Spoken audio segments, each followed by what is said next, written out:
ఇప్పుడే 'ఏనుగ తొండం ఘటికా చలం' అనే మూవీ అయితే చూడటం జరిగింది భయ్య. రవిబాబు గారు చాలా రోజుల తర్వాత ఒక మూవీ అయితే డైరెక్ట్ చేశారనమాట. రవిబాబు గారి మూవీస్ అన్నీ ఎలా ఉంటాయంటే చాలా సింపుల్‌గా ఒక ఫన్నీ వేలో ఉంటాయన్నమాట. ఈ మూవీ చూసాక నాకెలా అనిపించిందంటే పర్లేదు కొన్ని కొన్ని కామెడీ సీన్స్‌తో అలా మూవీ మంచి కామెడీ ఎంటర్‌టైనర్‌గా అయితే లాగేశారనిపించింది.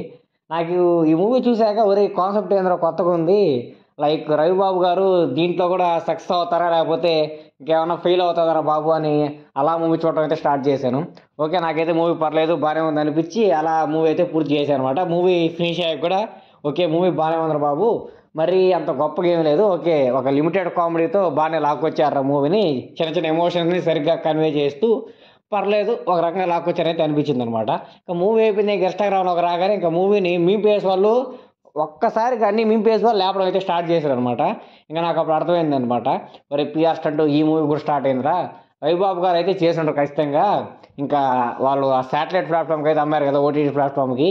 ఖచ్చితంగా వాళ్ళ పనే ఇది. ఎందుకంటే రవిబాబు గారు ఎప్పుడు నా మూవీ అలా అవ్వాలి, ఇలా అవ్వాలని అయితే ఎప్పుడు హోప్స్ అయితే పెట్టుకోడనమాట. ఒక మంచి కంటెంట్ అయితే డెలివర్ చేస్తారు. ఆ డెలివర్ చేసిన కంటెంట్ ప్రజలకు గాని నచ్చితే ఆయన ఇంకా అలాంటి కంటెంట్‌తో ఎక్కువ మూవీస్ తీస్తారనమాట.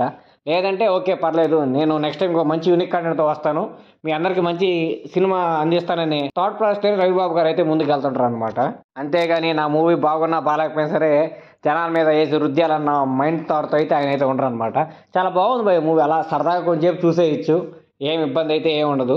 సో, అందరూ ఇంట్రెస్ట్ ఉన్న వాళ్ళైతే ఓటీటీ ప్లాట్‌ఫామ్‌లో స్ట్రీమ్ అవుతుంది. కాబట్టి ఫ్యామిలీ అంతా ఒకసారి సరదాగా కూర్చొని అయితే చూసేయండి. ఏదో మనం డబ్బులు కట్టి థియేటర్‌కెళ్ళి పాప్‌కార్న్‌లు కొనుక్కొని మనం డబ్బులు కాజేసుకోవాల్సిన పనైతే ఉండదు కాబట్టి ఆరామ్‌సే ఇంట్లో కూర్చొని టైం ఉన్నప్పుడు ఫ్రీ టైము ఫ్యామిలీతో కూర్చొని ఎంజాయ్ చేసే మూవీయే భయ్య.